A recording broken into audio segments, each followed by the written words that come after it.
Blessings. Yo, welcome to Life's Place. I have another random thought.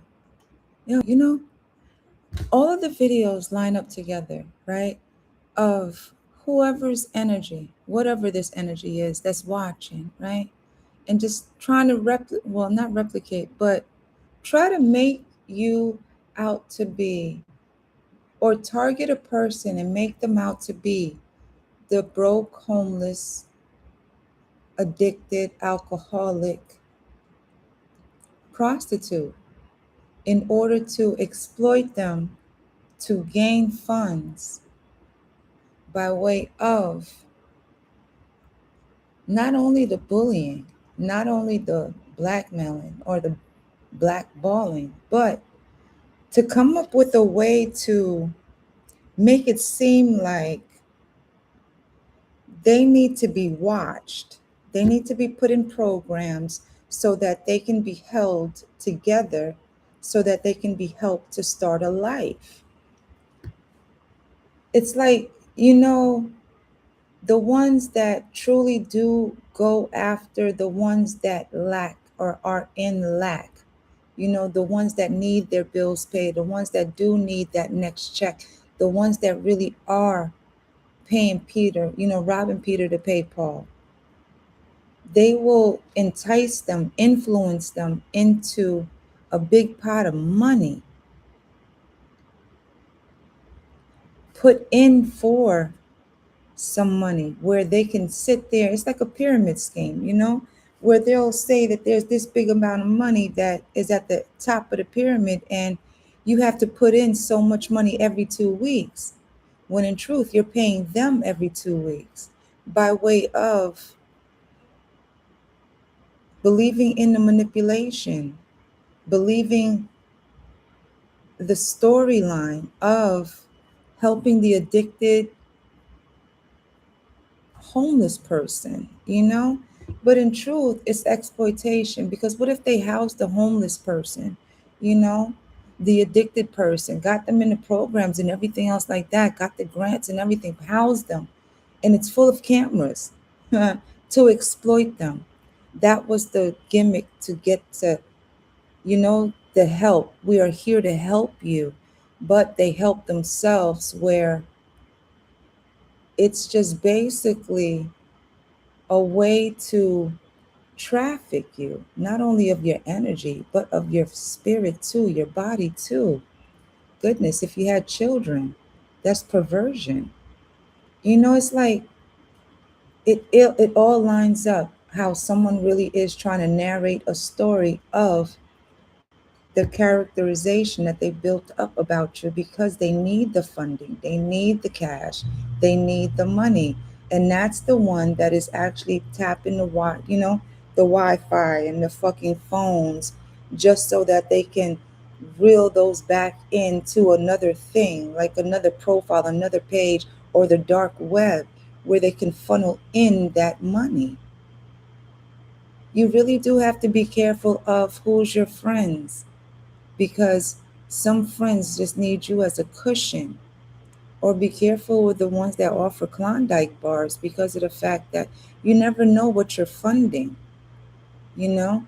Because the ones that offer the big pot of cash are probably, taking the money, whoever falls into the gimmick and the scam and the scheme, you're probably paying for the actual camera system or the bills, to keep up the system, instead of just paying, not just paying for them to eat, but shit, you're not only just paying the rent and all this other shit for them, but to actually pay for the bills for the camera and all the, Wi-Fi. What if they're tapping into the same Wi-Fi that they're fucking tapping into the Wi-Fi to gain access to the email and all that other shit? Crazy shit on this this hacketeering, you know, because of money, because of an image to hold up that they have money, by way of thieving from those that are in lack. That's basically history.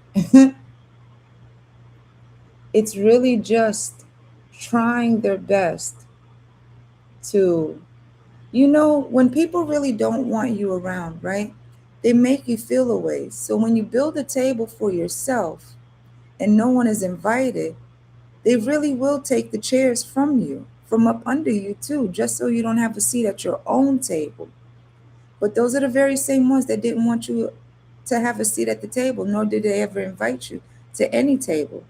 You know, it's crazy. These are the very same ones that sit at tables with all the facets of life. Whatever job you need, they'll have a manager that they know. Whatever home that you're looking to rent or own, they have a realtor, real estate, a realtor at the table too. You want to own a business, they'll have somebody there. You need a lawyer, they'll have somebody there. You need a new neighbor at a place that you're looking at, they'll have somebody there. They have everybody at the table. It's a flip side to, man, this is getting biblical, you know, because it does lead you to a choice of who you want to be and who you want at your table. Do you want to sit at the table where they're chopping people up, whereas they're taking the pieces of them on what they want about them to, you know, basically take apart their life? So if you want a job somewhere, you can't get one because you're at that table. And somebody at that table is just basically exploiting you. But to cover up the exploitation of you, they need to say, you know, everybody has a piece of you. Whereas at your table, maybe you do have a table of just one. You know, maybe you do have that table for 12. And you are at the head of your table with the Most High at the other end. And you're slowly filling up your table with those that don't want to chop you up, you know, don't want to sit there and hem you up, let alone stop you or block you from where the fuck you got to go because you choose you. It's like some people truly believe that what you make for you, you're supposed to share with those that tried to chop you up or that is chopping you up because of the fact that your truth doesn't line up with their lies. You know, it's like really trying to make you, it's like trying to make you pay for your own healing because you choose to sit at your own table.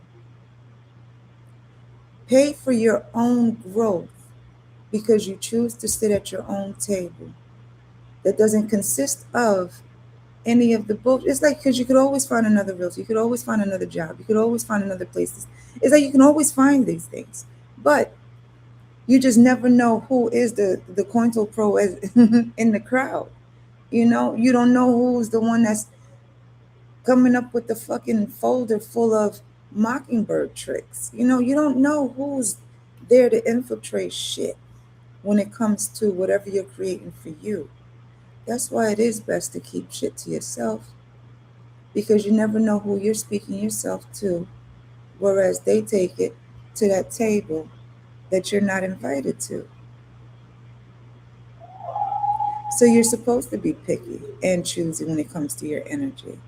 When shit triggers you back to past memories, that's not the person for you. That is not the people for you because there's supposed to be a calmness when it comes to the introduction of two, three, four, whatever, how many, when it comes to whatever you're creating for you.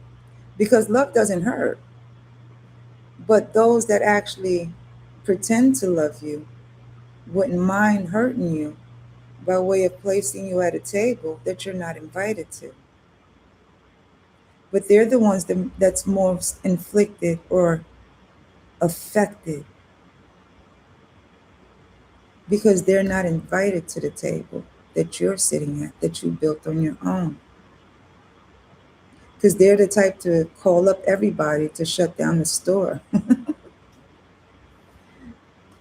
You know, it's like, it's the weirdest of things, you know, when you look at how history plays out and how the same playbook plays out and how an individual can take that same playbook and play other people until they play themselves out. All because the game is all about what people lack and how fast they will fall for the illusion. Because if you are in lack, you will believe, you more than likely will, you'll be more susceptible to believe that, yes, you can get this right now. But the attachments to it is what most forget or don't even look at. Because not everybody reads the fine print. But at the same time, the fine print is where all the information is. That's where the tap dancing improv liar comes in with the performative act of directing everyone every which way just so that they can never have the answer to the truth or the truth, because they're not standing on truth, because there is no money, because the money that they're speaking of is the money that they're getting from the people that they're scamming and scheming, whereas they're still feeding their perversion of the exploitation.